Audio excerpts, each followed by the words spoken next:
So without further ado, I want to introduce our speakers today and bring them up because we don't have a lot of time. And I want to leave some time for you all to ask questions. So with us today, we have Kurt Schickman. He's the Director of Extreme Heat Initiatives at the Adrian R. Rockefeller Foundation Resilience Center, and he's based in DC. Kurt, welcome. Thank you. And Nishad Shafi, co-founder of the Arab Youth Climate Movement in Qatar, and he's based in Doha.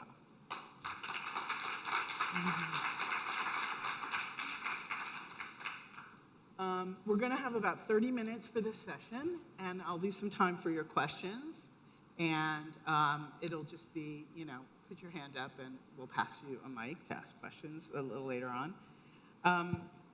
But maybe we could start by talking about the current state of affairs and heat with regard to heat, extreme heat. And, when did you both realize that this was not a temporary passing phenomenon, but something very immediate? Well, can I start? Of course. Okay. So, see, like the reports from IPCC already says that Middle East heating is twice than the global average. And I saw nobody taking care of that. People never realized, like you mentioned in the call, Middle East always hot, but they're not talking about it's getting hotter and hotter. That part is completely missing from the conversation. So that was one of the reasons why we built up this organization, to bring up that always hot is not a new norm. It's going to be hotter and hotter, and this message can be conveyed more by young people because they will be living that hotter world. So that's why Arab Youth Climate Movement was sounding this alarm with the community, with the leadership, and the corporate in this region. So over the time, we realized it is important that this aspect of extreme heat is going to be critical in terms of health, well-being, etc. Yeah, so I started working on heat issues back in 2011, really through a solutions mindset, so looking at cool roofs and other solutions. And what was really amazing to me is as you explore this further and further, what you realize it's not so much that this is a future problem, but that this is happening today and has been happening for many, many years.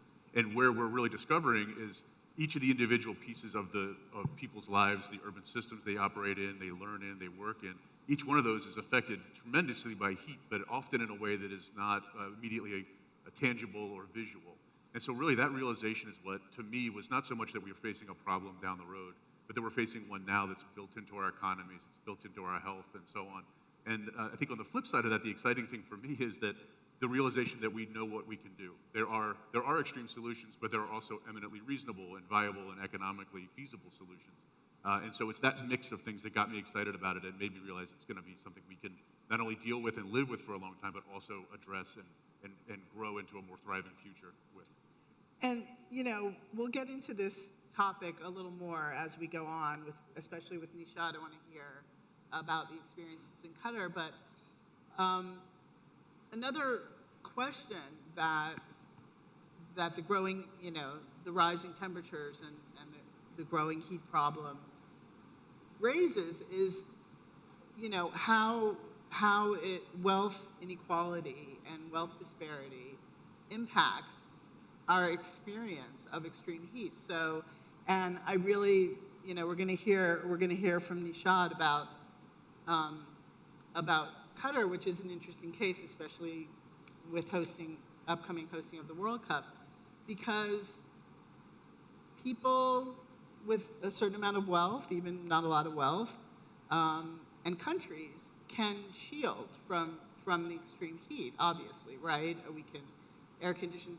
I grew up in Miami, and, we were just talking about how we lived in an air-conditioned house and went to work and school in an air-conditioned car, and the buildings were air-conditioned, and we were always shielded from the heat. And that's really what my dad used to say, what made Miami a livable city was the advent of air conditioning.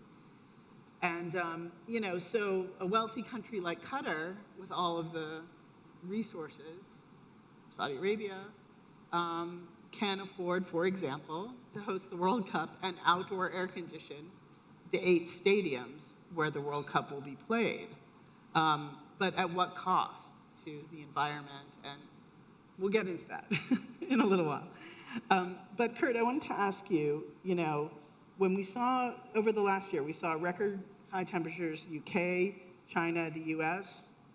I was in London the day that the temperatures hit 104, and for me, a person from Miami, it didn't feel so hot, but I can tell you that Londoners and Brits were, pretty shocked that to see the temperature hitting 104 degrees in London, which of course was a record high.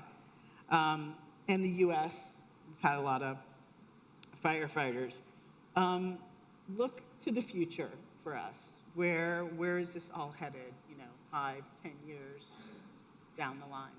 Sure. So Or more. I guess it's two things. One, we have global average temperatures, and as you note in the Middle East region, it's actually very similar in cities worldwide, which is that those cities are not just, they're heating up at twice that global average rate. So we're seeing cities get quite a bit hotter. That's in part because of how we build our cities. It's because we live in, work, and generate heat in our cities. The other piece of this is that we're moving to cities. So we're seeing a rapid urbanization across the globe, but primarily in developing countries, often in a not an organized way, but into informal type settlements. So you're not just increasing the temperature, you're seeing more and more people entering areas of high risk exposure and being more exposed to it. So that's, I think, where we're headed.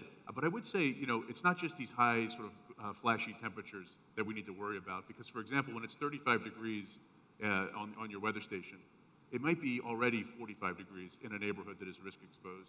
It may be 42 degrees in a house where there's air conditioning, but they can't afford to run it. And so it's really important that we not lose sight of how dangerous the heat we live with today is for people. And it's not just a particular neighborhood, it can be your neighbor. And so I think it's recognizing that, but also seeing that we're headed to a future where more and more people are going to be living with that. Yeah. And again, I can't stress enough, the Middle East now is the future for lots of other places in the world, like the heat that we're experiencing, because, what I mean by that is that it's really becoming borderline unlivable in some places, unless you can, of course, shield yourself. And there's large parts of the Middle East where you can't, like southern Iraq. Okay, Nishad, question for you.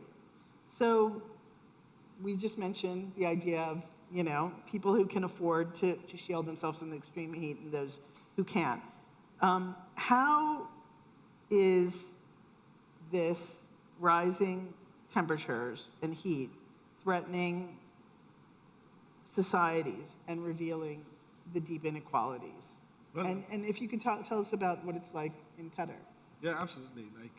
Like mentioned, we have these issues of working times. So during summer, we have the halt, super afternoons, just to avoid the extreme heat. And the people, especially who are working outdoors, are kept away from the sun. But that is not the exact thing. The humidity also hits a lot in the country. Even our nights are not cooler. Our nights are also very humid. You move out, your glasses will froze all the time. So growing up all the time, many of the young people in the country, like us, didn't get the chance to be with the nature, because outdoor activities are limited to December, January, and February. That's why we have World Cup in December, just to avoid the extreme heat weather. And that also has shifted a lot. So our November used to hit, the winter used to hit in October. Now it's November, we are still a bit hot, which is not common, like you mentioned. People are in shorts still in this time of the year, which is supposed to be a temperature hitting 10 to 15 degrees Celsius in the night.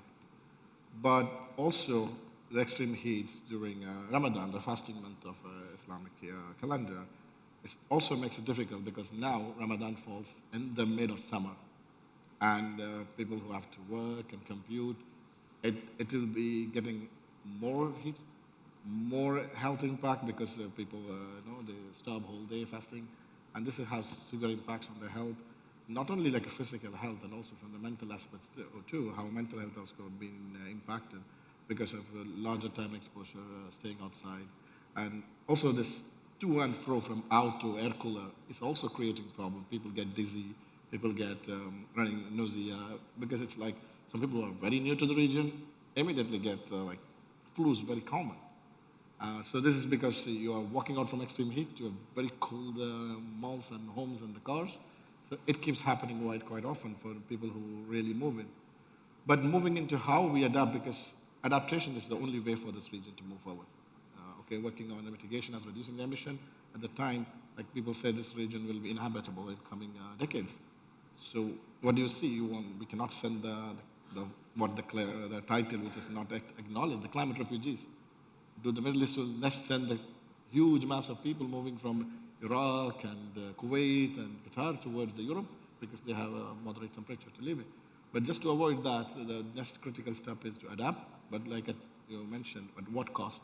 And which countries can able to fund so much of money and wealth on that, and which sector of the society would be able to afford it? So being a rich country in Qatar, they provide a lot of supports to all the communities. Most of the housings are air-conditioned by default, but people who work outside is not the same. But those who work in the offices are fine because you work from morning to evening on an office which are completely cool. But larger sectors are service sector, right? They have to go out and work. They find it difficulty, and a lot of health cases, a growing number of asthma cases have been quite frequently seen. So it has severe impacts on human well-being as such. And given for if we, like people ask question, why we have to cool this country? If not, I have to move from the country.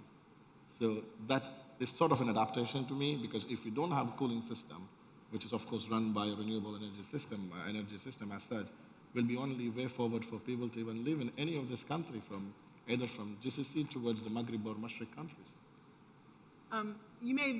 You made a great point, which is something that I meant to highlight in my introduction and forgot to, which is it is in places of extreme heat, doing things outdoors gets harder and harder, and the hotter it gets, kids can't play outside. And I don't know how many of you know this, but a lot of places like in the Gulf, to get exercise during the day, people will go to malls, these big malls, and some of them even have walking tracks so that you can get your steps in at the mall in air conditioning. And but this question was not on my list, but I'm curious to ask. So recently, one of our sports editors in London went to Qatar to check out, I think, a World Cup, like a preview match. I don't know. Sorry, I'm not good on my football. And he went to one of the outdoor air-conditioned stadiums. I don't know if you all know how it works or what it looks like, but so in your seat, at your feet, kind of in between your feet, is a beautiful, intricate kind of little air vent. And through the air vent blows cool air that personally cools you down to a comfortable low 70s Fahrenheit temp, when outside it might be 90 or high 90s. And that's how it works. And apparently, works very well, and it's very comfortable, but obviously enormously wasteful and damaging to the planet. I'm curious to ask you, though, how common is this, and is it getting more common in Qatar and across the Gulf? I hear stories that cafes are becoming outdoor air-conditioned. Like, is that a growing phenomenon outside of World Cup stadium? I mean, it's going to be new norm, by like how the title said, we need extreme solution to survive there. The heating of stadium and cooling of stadium might be a bit controversial in terms of environment, but how do we play football in the future for us in that region? And just imagine, for example, these are the extreme adaptation measures. Like, imagine next year, Europe has similar heat wave, and people cannot live in homes. They can be adopted in a stadium like this with this system because it's a patented technology. Of course, I'm not sure it is connected to grid or not, but the energy comes from maybe fossil fuel-based emission system. But what if we make that connected to a grid which is solar-based? Right. And the whole system of air conditioning is running on that. So these are measures that can actually revolutionize the whole adaptation for heat wave which is going to happen in the Europe. Maybe you take all the people to Anfield, and Anfield is also cool in the coming heat wave in the Europe, in London, because people suffered a lot because you are not used to air cons in your part of the world. But I think such extreme adaptation, plus environment friendly, is the only way for people's survival, and especially like you mentioned, outdoor things. We have to wait all last end of the year to do cycling, to do outdoor swimming. Else, like you mentioned, we go to our giant malls to take a walk and check your watch. Okay, I completed my steps for the day. which is very norm because that's the only way you can do. Because moving out is we go out for exercise and keeping in mind for good health, but you come back with some other health issue. Yeah. So just to avoid that, I think the future is getting innovative technologies that is more environment friendly, but you need those adaptive technologies to be on the place. But again, how many countries can afford? Yeah. Okay, Kurt, can you tell us what's already being done to prepare cities for rising temperatures, and how will greater energy efficiency hopefully make cities more resilient, especially for poorer people who live in the most densely populated areas and who really suffer the most? Sure. So there's a couple different things that are happening that I think are exciting and actually speak to some of the issues that you're raising in your comments. The first is this idea of really thinking through all of our actions and investments, big and small, both from procurement up to like large development, through a lens of heat and adaptation to heat. And that's happening in many cities where there's a chief heat officer in place. So there's now 8 cities or 9 cities around the world, including Miami, Phoenix, Los Angeles, Freetown, Athens, and so on, where there's an official who sits next to the mayor. And they are working with across agencies, across stakeholders in cities to help bring those folks to the table, because it needs to be an inclusive solution with heat, because it's a broad spectrum challenge, to develop the plans and policies and solutions that will work in those places.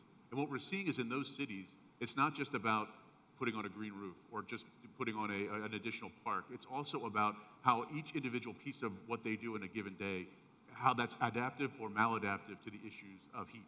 And that's a huge step forward. I think the other piece is, and especially getting around to how long it's going to take us to actually invest in and implement adaptation, we need to really be thinking about early warning systems that are health-based, not just weather-based. And that allows people to be prepared.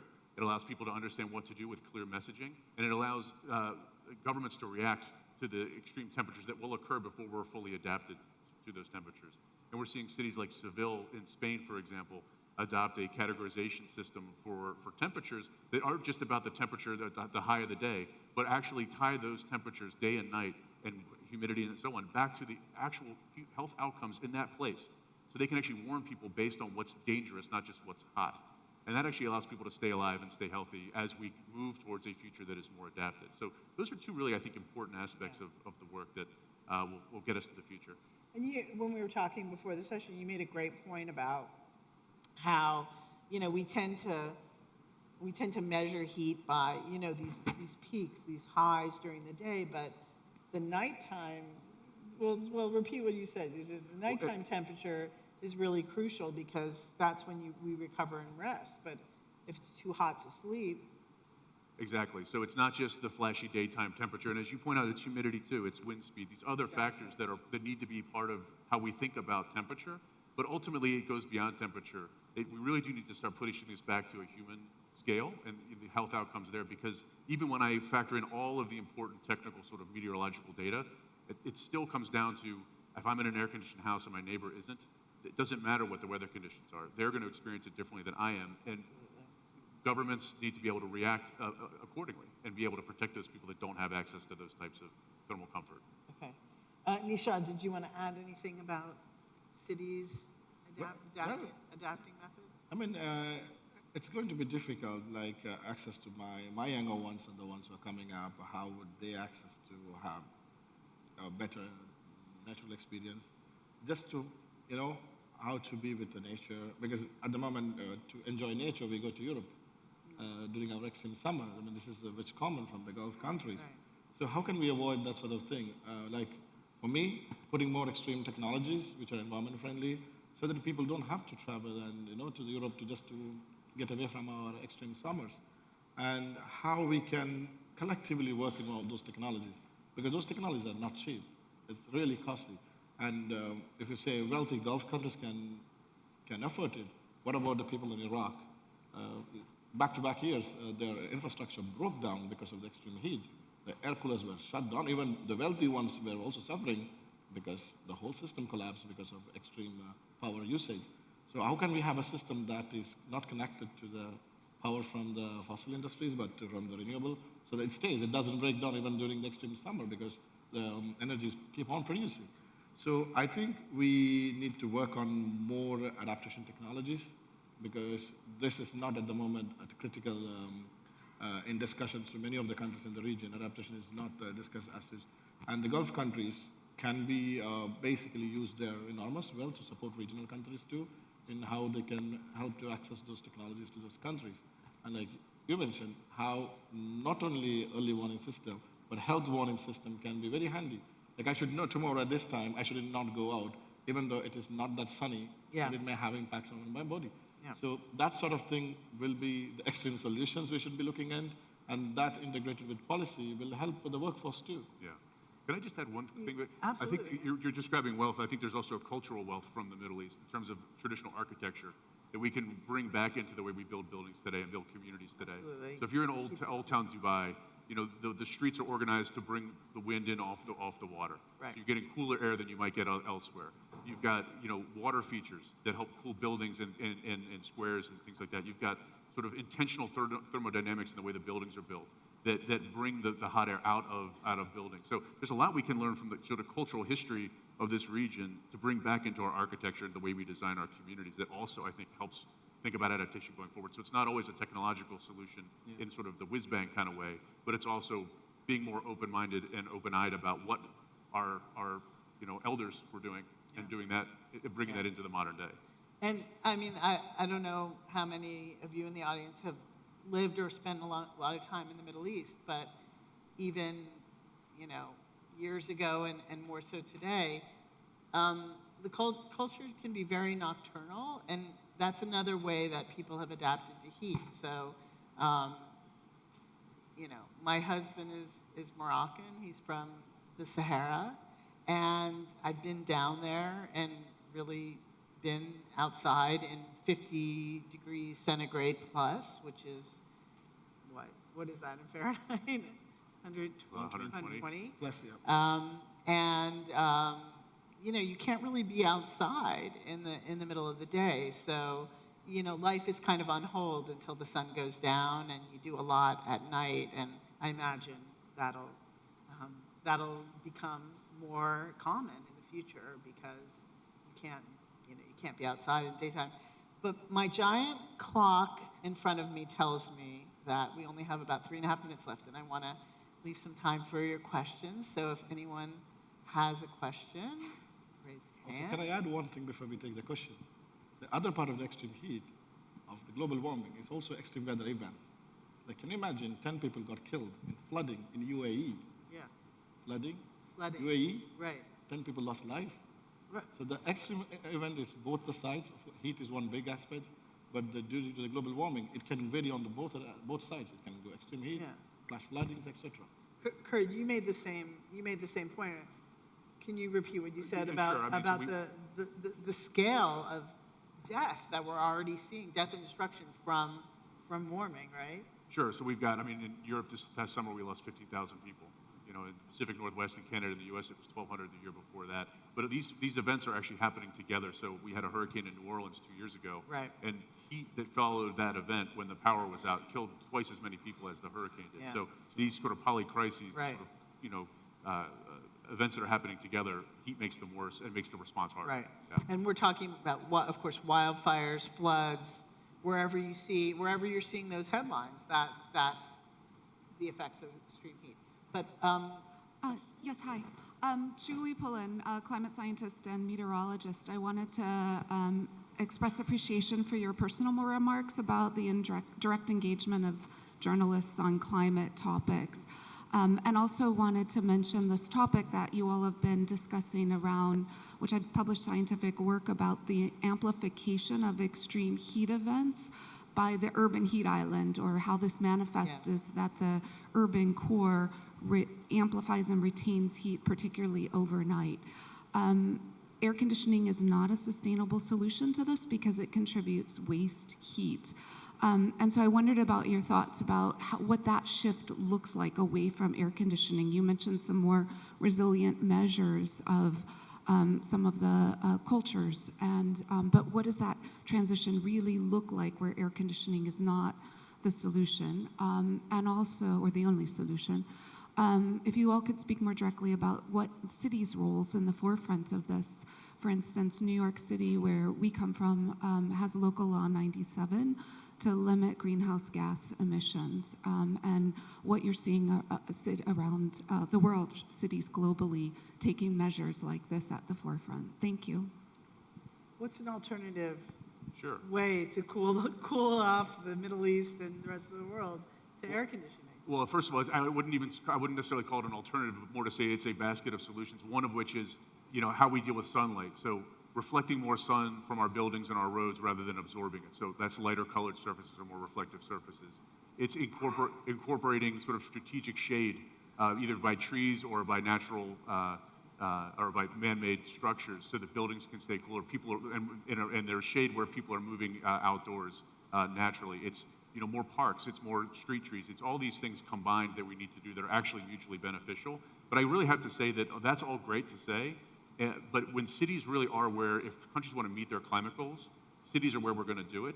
But most of our financial system is not organized around cities, they're organized around countries. And so what we really need to do is a transformation so that cities actually have the funding to do what they need to do in this space. We know what to do. It really is a matter of providing the resources to cities to do what they already know is available to them. Fantastic. We're out of time, but I want to give our panelists just one little more quick beat to send out their message to the delegates at COP, and what do you want them to do right here, right now? If you could speak to them, what would you say? Well, I would say that with every decision that they're making, really think about what the impact will be on heat, and that especially when it comes to how we finance and how we transfer risk in this space. That's the most dry answer I could give you, but it's actually, I think, the most important aspect of this, because people know in their communities, people know in cities, they understand what to do about heat. They're already having to do it to survive. What we need to do as a global community is to start driving that investment into those places so that they can actually invest in those things to do them, not just today, but into the long term.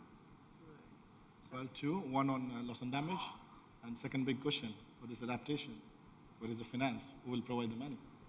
Right. Show me the money. Show me the money. Okay. Thank you both very much. Thank you. Thank you all for coming.